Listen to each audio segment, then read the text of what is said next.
2, 3, 4. Run up your engines! Today I'm going to tell you everything you need to know about the 8-speed front-wheel drive automatic transmission that's in this Rav4. Now, Toyota was the first company to mass produce 8-speed transverse-mounted automatic transmissions so they could fit in front-wheel drive vehicles. They got to be shorter.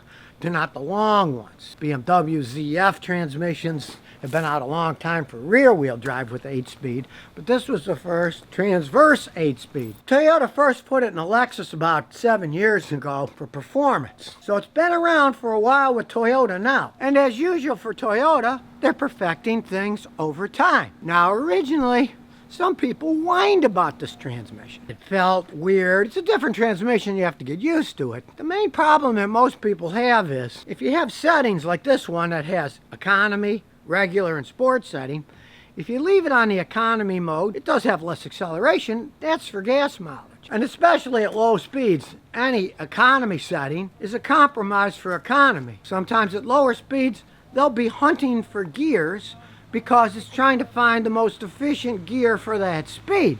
Well, this one doesn't particularly do it because it's 2020. If you don't like leg and acceleration, watch this. We'll start her up, back it out. Here we have it on the economy mode. We push the economy button on the shifter. Now it's in eco mode. We'll take off. It's got decent acceleration. Shifts a little faster, but you can feel a little here and there. This is made for economy. You don't like that? You can go to normal or sport. I'm gonna go to sport. Now it's on sport, and here's how it accelerates.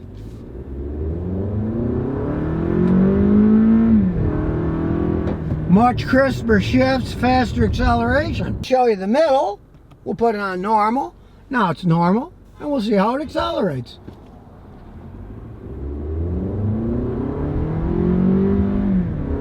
In between, it's not as crisp as the sport, but it's faster than the economy. So basically here you got 3 transmissions in one. I, of course, like the sport mode. Got a lot more zip. Especially when you want to take off. Away we go. So you can drive it the way you want to drive it. You want to be eco mode? Put it there. You want normal, good combination of acceleration, a little bit better gas mileage, or you want power, you put it in sport, and of course, yes, it's really complicated inside. Look under the hood. How they can fit it in the tiny space between the engine and the side of the vehicle is beyond me. Now, it's an ASIN transmission. They always make the transmissions. There's various configurations, various factories over the world now. These things have always been dependable transmissions. Let's take the GM Ford attempt at making an automatic front-wheel drive transmission. They made the 10-speed rear-wheel drive, the longitudinal one, for their trucks and the Camaros and the Mustangs. Ford did most of that. It was a Ford GM conglomeration. But when GM got done making their automatic, guess what? Ford said, we're not going to use it. They decided it wasn't very good. You compare it to this thing, no comparison.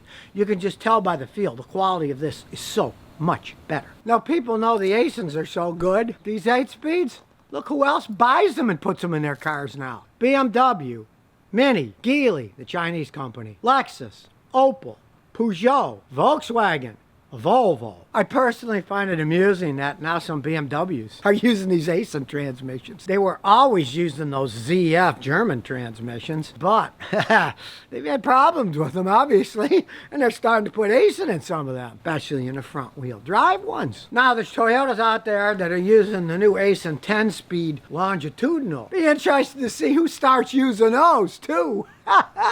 Wouldn't that be a scream of Jeep and BMW and Volkswagen if they started using it too, saying that, hey, they know what they're doing over there, let's use those transmissions. I have to admit, in many of these multi-speed transmissions, 8, 9, 10 speed, when they first came out, I tried them out. I didn't like them. I felt they're kind of boatish. They weren't crisp and stuff.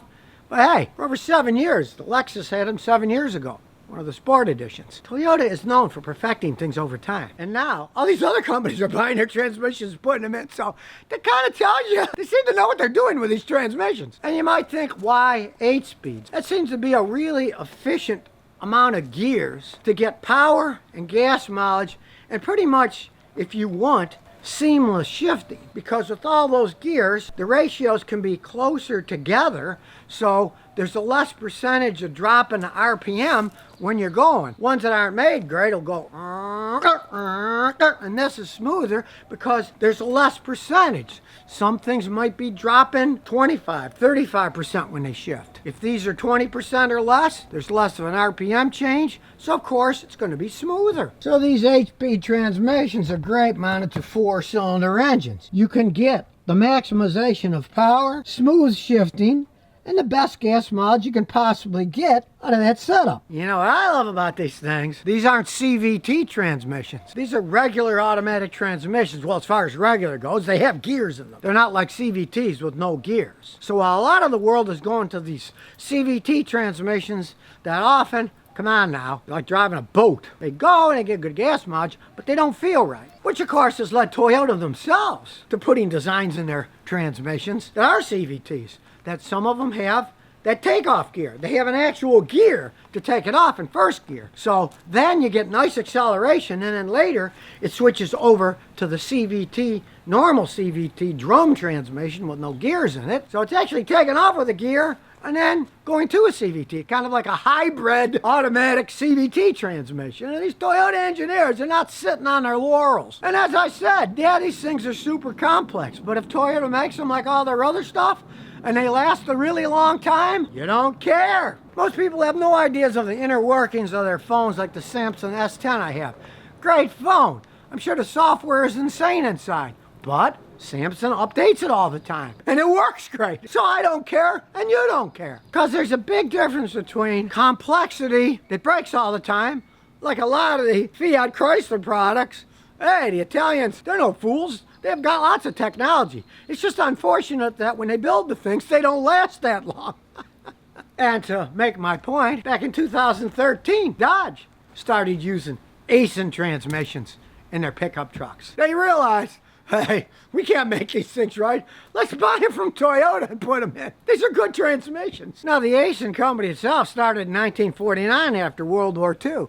Let's face it, Japan was destroyed by bombing in World War II. Guess what they started from? Scratch. You start from scratch, you can start with all the newest technology. You're not stuck like the English were. Take the English motorcycles as a comparison. They had old junky factories making motorcycles, worn out machines. That's why the English motorcycles in the 60s and 70s had problems. Old design, but they were made on old machinery that was worn out. Japanese, new machinery.